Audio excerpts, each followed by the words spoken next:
Now, okay guys, welcome to Basic Electrical. If you have any questions, please feel free to ask. If not, I'll probably go a little bit quick. There's a couple of things I want to go over. But if you have questions or something that you've seen in the field that you want to ask, go ahead and ask. When we get done with the session, you should be able to identify electrical measurement instruments using an HVACR work and describe their uses. Describe how voltage is measured. Describe how current is measured. Hopefully you know the difference between voltage and current. Also resistance, you'll find out how that's measured and what it is if you don't know. Identify electrical components used in HVACR systems and describe their functions. And identify and describe various load devices and explain how they are represented on circuit diagrams. The key to that too, guys, is understanding and knowing where they are on the equipment. If it's still there, most of the time it's gone. I don't know where Nick found my grandpa's voltmeter, but that is a very old Radio Shack voltmeter. Those of you that, I'm sure you know what they are, you use them all the time. Trying to see here so I can see myself, so I know I can.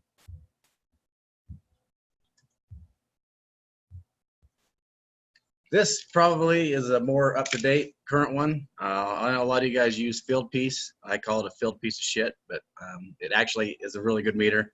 Has a lot more settings on there for HVAC and for refrigeration. Fluke's voltmeters are not quite as in-depth in that because most electricians aren't looking for that kind of stuff. But I'm sure everybody knows what a voltmeter or a multimeter is. Does anybody not know what a multimeter is? Okay, real quick, a couple of the functions. You got your volts, amps, and resistance. On this one, and most of them, the resistance makes a noise. So if you hear your meter doing that, that means that you have a direct short or that you have resistance between those things. One thing we'll talk about later is when you're testing circuits, make sure you unhook everything on motors and stuff, because there is a lot of stuff in that circuit that will cause it to make that noise. So if you're looking for a short, you might find it, even though there isn't one there. You have to disconnect all the wires in order to get that. Volts, amps, your amp clamp is right there. So a voltmeter must be connected in parallel across the components of the circuit being tested. Does anybody not understand what that means? Look at the diagram. You have to go in parallel. If you're trying to find out your voltage, guys, you've got your two leads. One lead should always go on your load, on your power. The other one goes to a ground. Find a ground or a neutral, and that should tell you if you have 120 volts. If you're trying to find for 240, you put these on both sides, both legs of power, and that'll give you between the two. If you have three phase, you go from one to the other leg of power, one to the other, and across all three to make sure you have current or voltage on all three phases. So always make sure you know how to use your meter, because you could really come into a lot of problems if you don't understand how to use it and misdiagnose a lot of things. Amp clamp, I actually have a big amp clamp here. This is actually my first meter when I got into electrical about 35 years ago. In fact, I think the batteries are dead on it. This thing only does amps. It doesn't even do voltage. But if you look at the thing, look at the picture on the screen. We could probably turn this on for the guys. Want to see this?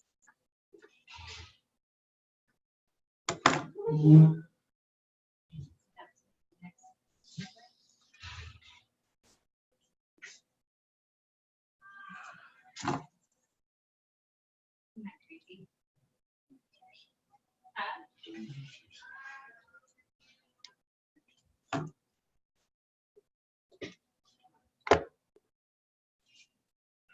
That's where my neck's broken. Oh my gosh. Right there. See, this is what it's supposed to look like. And that's what it looks like. And that's what it looks like. You'll show everybody in the training. I want to see. Yeah, that's what her neck looks like. It's broken. Who is that? Everybody. Oh, nice. Oh, nice to see you too. Hi, everybody. All right, guys. Amp clamps. Obviously, you know what you're doing with that. Put that around your wire. You'll notice in the diagram that you can circle that wire around quite a few times. The one in the picture, you're not going to be able to do that. A lot of small wires. If you want to measure your current flow, you put your your amps and number of wraps around the meter of the jaws. So most of the time you're not going to do that. That'll give you a more defined reading because you can multiply it by the time it wraps around. Most of the time you're just not going to get enough wire to be able to do that, so you're just going to shove it right in there and check your amperage. Is everybody familiar with this? Okay, this, you guys, I hear a lot of times, I get a lot of calls as the master electrician for the company. They'll say, I have my voltage and I have my amperage, but I don't know what my watts are. Or I have my watts and I have my voltage, but I don't know what the amps are. So if you look at this, this is Ohm's law. You have, this is a diagram that'll show you how to figure it out. So if you look under the E for volts, if you have your voltage is your I times R, so your amps times your resistance. If you have amps and resistance, you can find out what your voltage is. If you have your watts and you have your amperage, then you can find out what your volts are. So when you have a piece of equipment that it may say, oh, I know how many amps and how many volts it takes. Well, how much wattage does that use? How much power does that consume? Well, you can do the simple, quick math and figure it out. So just because it doesn't say it on the nameplate of the equipment doesn't mean you can't figure it out. If you have two, you can figure out the third one. So if any of you don't have an Uglies book in your repertoire in your van, I would suggest you get one. This Uglies book has that right on the front of it, which is awesome. And then it also has all kinds of good information. Motor loads, it has how you check resistance in a circuit. One thing that can really help you guys out, voltage drop. It has your calculations for voltage drop. You can go through, you can get conductor sizing if it's not running right or if something's wrong and you need to see what size of a wire you can run for a 50 amp circuit. All those are in this Uglies book. Basically, this Uglies book is a condensed version of the National Electrical Code. But it takes out all the crap you don't need as much and puts it right into here. This is probably what you need the most. If you don't have this one, every electrician has this in their book, I think, or in their van or their truck or somewhere. I think every refrigeration HVACR technician should have this in their van to look at. And that way, if you ever call me, you don't understand something, or if you call the office or Jim or anybody, they can say, pull out your Uglies book, look at the front cover, and we can help explain what that means. We'll go over a couple of things really quick. So example one, if voltage, which is E, is 14, I got this covering my, and resistance is 2, what's your current?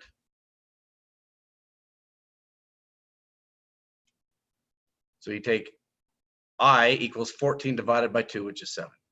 So if you know your voltage and you know your resistance, then you can figure out your current. Example number 2, if current is 100, and resistance is 0.5, what's your voltage? Well, look at your wheel. Voltage is equal to 100 times 0.5. So all that math right there, I mean, it looks like algebra, geometry, but if you put the right numbers in there, you can figure it out. And you see over there on P, you have to do E squared and I squared sometimes. So there is a little bit of algebra involved in it, which I was super pissed off about when I got in school and found out how much math there was involved in electrical. Hold on, I'm just trying to keep blocking myself. Okay, continuity testing. That's what I showed you guys right at the beginning. When you guys put your meter on continuity, that means you have continuity between your meter. Never measure resistance in a live energized circuit. The voltage present in a live circuit may permanently damage the meter. Higher quality meters are equipped with fuses or circuit breakers to protect the meter if this occurs. If you are testing resistance, you want to know if your heater has been blown or a fuse is bad. You need to kill all the power when you're testing resistance. If you don't, like it says, most meters nowadays, you probably won't damage them, but back in the day, you blow your meter if you tried to do that. So if you're on ohms, on resistance, shut it off. Also, a circuit in parallel with the circuit you are testing can provide a current path that will make it appear as though the circuit you are testing is good, even when it's not.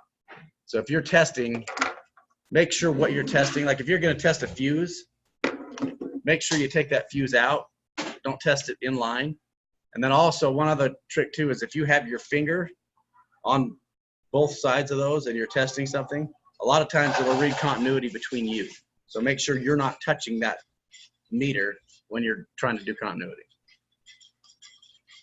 The way to avoid this problem is to isolate any single device by testing from the rest of the circuit by physically disconnecting it. Anytime you take it out and test the unit, it's better because there's so much going on in the circuit.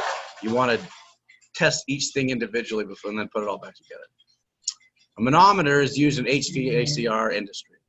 Special meters to read very high resistance values is a manometer.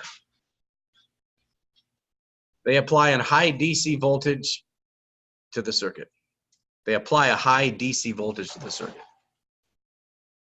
Testing compressor windings with this electrically isolated from all other components. If you put a manometer on the windings of a compressor, make sure you pull everything else off because you could blow fuses, you could cause damage to it. So when you're testing with a manometer, again, your best bet is to isolate whatever you're testing all the time. Just pull it apart and then test it. But don't ever put a manometer onto a compressor or windings without having it disconnected. A reading over 100 typically indicates a solid sound circuit free of contamination. Motors. You guys probably deal with a lot of motors. Understanding how a motor works is key to this. If you guys look at the diagrams, obviously the one up in the left-hand corner is a single pole motor. Permanent split capacitor. You guys know what a capacitor is. You have run caps, you have start caps. Run cap keeps it running, a start cap pushes that current into it to get it flowing. And then you have your multi-speed motors. So you got your high, low, medium, and your common. And again, when you're testing a motor, make sure you disconnect all the leads from the motor so you don't get any resistance across coming from the meter or coming from the rest of the circuit. Just so everybody understands, in a circuit, the white neutral and the green ground are connected at the first point of disconnect.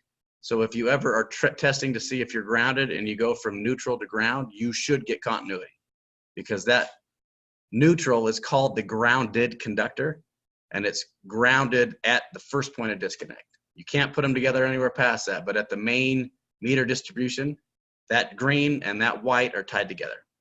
Everywhere past that first point of disconnect, they're supposed to be separate. But if you're reading, trying to figure things out and you go, oh, I've got a short between my neutral and my ground. Nope, it has to be that way. You're gonna get continuity between neutral and ground. Any questions? Okay, electric heaters may appear the same as a resistor in a circuit. A heater is basically a resistor. You're dead shorting the circuit, running power through it, and the windings heat up, and that's what causes it to heat up. When you put power and neutral on the same side, it heats that winding up before it blows. Same as a light bulb, just works a little differently. Switches, guys. It's really important to understand how switches work. Single pull, single throw. That's when you have like a light switch. When you flip on that light switch and unflip that light switch, the power goes on and off. A double pull, single throw means that you have a 240 volt circuit. So you have two poles of power that you're turning on and off. So if you have a 240 volt motor and you want to turn it on and off, you're going to need a double pull single throw. You just want to turn it off, on and off. And if you have a double pull double throw, that means you have like two separate things you want to go to. You want to go to the high motor, then you want to go to the low motor, or you want to go to two separate things. So you have a double pull double throw switch. So when you're buying switches or replacing switches, it's very important that you look at what you have and then look at your circuit and verify that the last jack A that was in there didn't put the wrong switch in there, because that could be the problem. If someone gets a double pull, double throw switch and puts it in a single pull, it'll work, but it's also twice the cost. You don't need that. Or they might have screwed up and put it on the wrong lugs, and so it's not working right. So always verify that what switch you need and get the right one. Switches are used in many ways, even to respond to light or moisture. So just because it's a switch doesn't mean it's turning power on or light. It could be turning pressure on.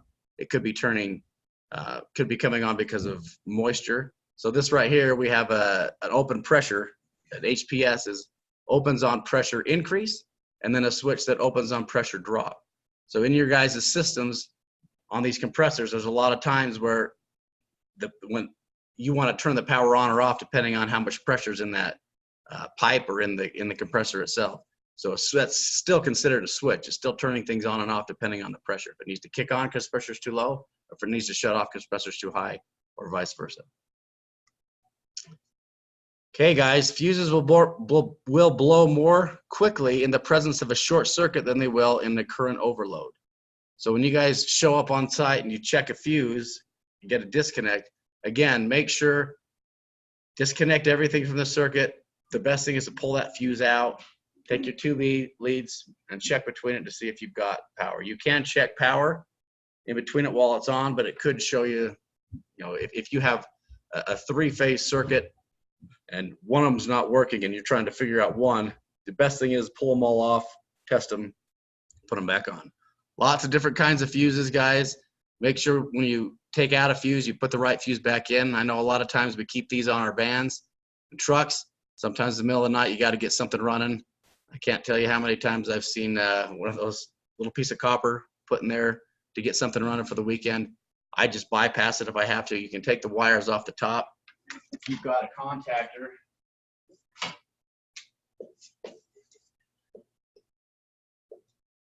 the fuse is right here. You got power coming in. And this goes back to your meter, and this goes over to your motor. And say you've got a blown fuse and it's the weekend, you need to get that running. Your best thing you can do is kill the power to it first, and then you can run jumpers between those two, and that'll get you through for the weekend. Before you do that, make sure you test everything down line and make sure there isn't a problem there. But if you got everything working, or if you got the motor replaced, or you got whatever you need to get that thing running, and there's not a supply house around, do that until you can get to a supply house. That fuse goes just right in line with that to protect this piece of equipment. Doesn't protect you, it protects the wire and it protects the equipment.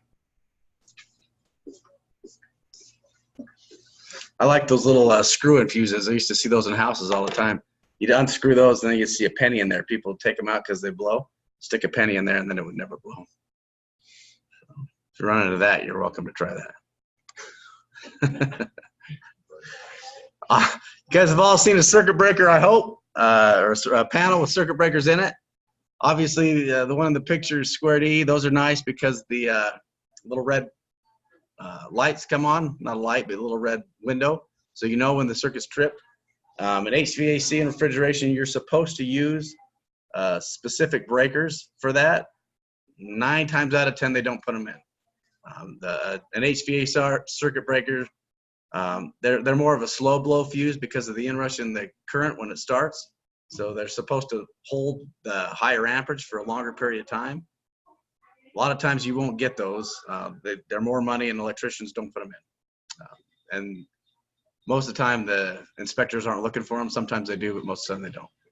One thing I do want to mention on circuit breakers, when you guys are going through and you're looking for something that's not working, you show up on site, you don't have power to something, you go to the panel and you can't see that it's tripped.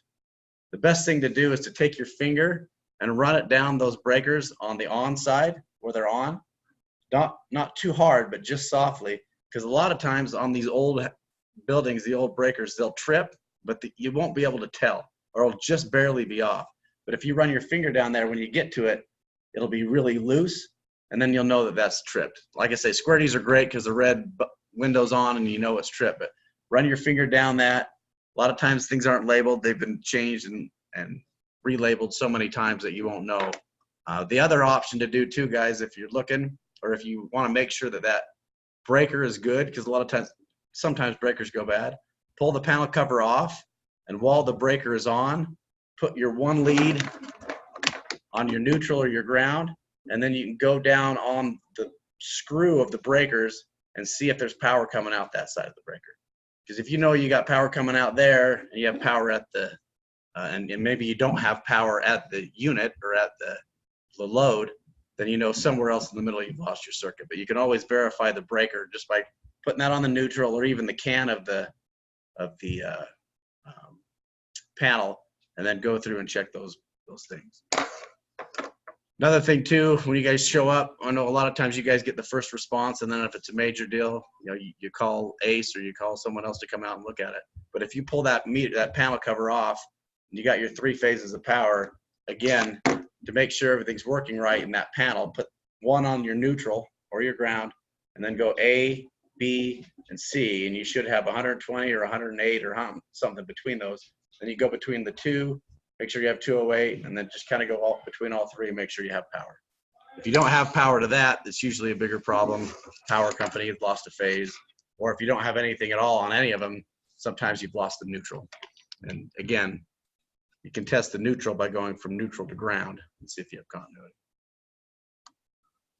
Okay, solenoids. You guys deal with solenoids all the time. Solenoid, the operating coil of a solenoid value essentially creates an electromagnetic magnet when it's energized. So a solenoid is basically, you guys know how you take your little screwdriver and go and see if it's magnetized, which means it's on, and that means that the flow is open. So you'll see solenoids on all kinds of refrigeration equipment, HVAC equipment. Again, keep your little screwdriver. They have, I've seen a lot of the guys have those little things you can stick on them and it'll tell you if it's going, if it's moving. But little screwdriver is what I've always used just to see if it sticks to it, because then I know the solenoid's on. Turn the power on, you can see if it's working, kill the power and see if it's not. Okay, contactors. Contactors and motor starters are simply relays that control greater amounts of current and or have additional features related to motor protection. Contactors, I know you guys yesterday had a class on deficiencies. Contactors are one of the things that you probably ought to look for when you're going in and you're looking at those systems, where the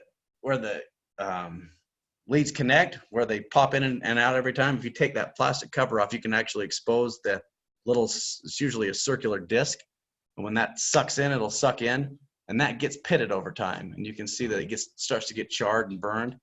Take pictures of that, and you can say, hey, it's probably time that, you know, this one needs to be replaced. If you're not sure and it looks charred and pitted, take a picture of it, send it to your service manager and say, hey, this is what I found. Make sure you mark where it's at so you know where that contactor is. But contactors are something that should be changed. It just needs to happen so that doesn't, as it gets pitted and gets worse, you'll start to hear them chatter. If you haven't heard them before, you walk up and it's like trying to make a connection, but it can't because it's either worn out. Hey, will you do that again? One more time? Yeah. Any questions on, you see a couple pictures, some ice cube relays. Got your double pull, single throw relays, single pull, single throw relays, double pull, double throw, SPTD, STD. Nothing, nobody caught that. Uh-oh. Okay. Key terms, guys. A multimeter. Everybody should have a multimeter. If you don't, you shouldn't be in a van. You have to have that. I would say 70% of all problems on HVACR equipment is electrical. Most of the time, it's something electrical that's not working. Very rarely is it your refrigeration lines. Most of the times, it's something in the controls of that system. Ohm meter.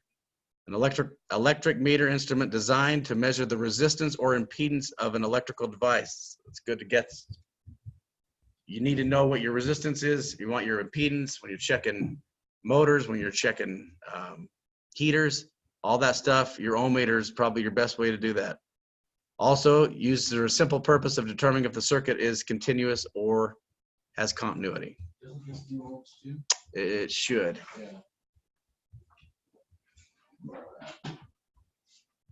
This is probably the one that most of you guys have. And it has a lot more, obviously, like you say, you look at what I use and what you guys use. This is a good meter because it's cheaper and it has a lot more to it. But yeah, your ohms is the one that has that little horn thing.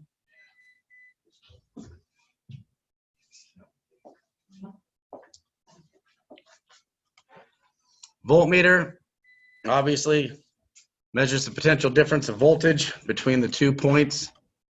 One thing I want everybody to remember, guys, when you're thinking of electricity, your voltage should be constant. Your voltage is the same. It's 120, 108, 109, whatever you are.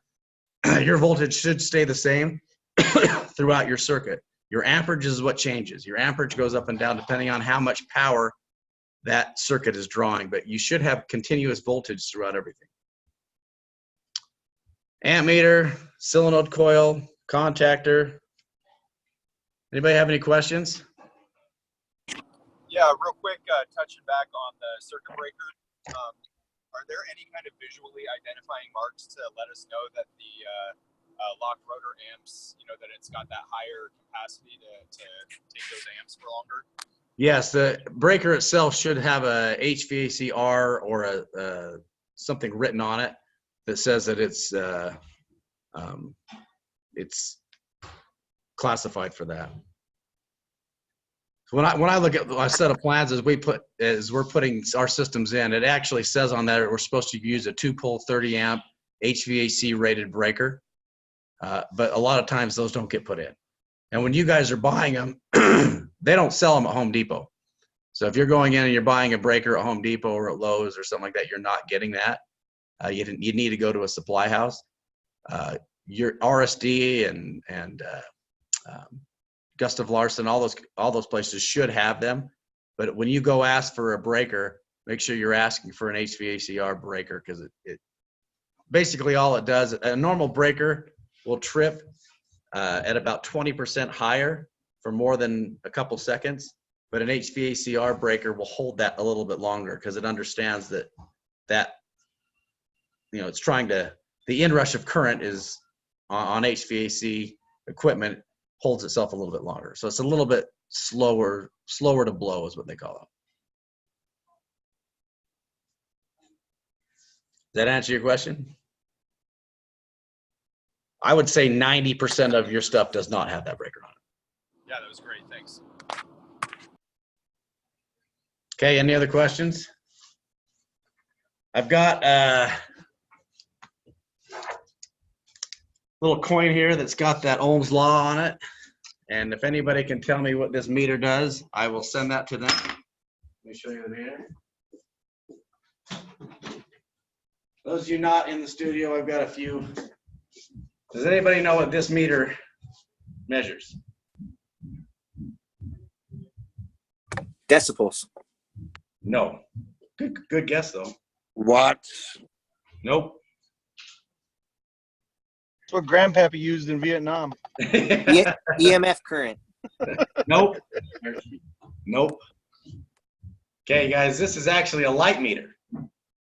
This will tell me how many lumens are in a building. So when we go to Walmart's, we do remodels for Walmart's, and we do lighting retrofits. We'll go in and we'll put, this will tell us what the lumens in the room are. So if they say they want to get to 4,000 lumens or 600 lumen, whatever they want, this will tell you where you're at, and then you can do it at different places. So Walmart, you'll see people walking around Walmart all the time with this because they always want their product to be seen at certain lumens.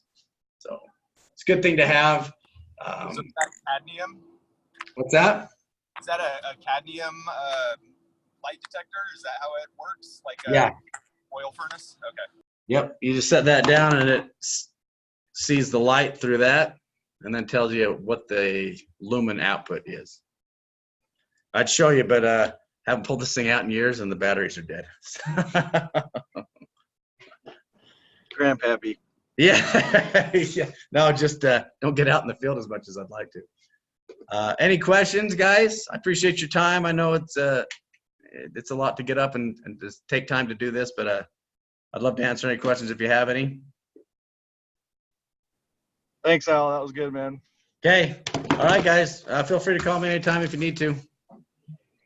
Have a good day. Thanks, Al. Have a good one, too.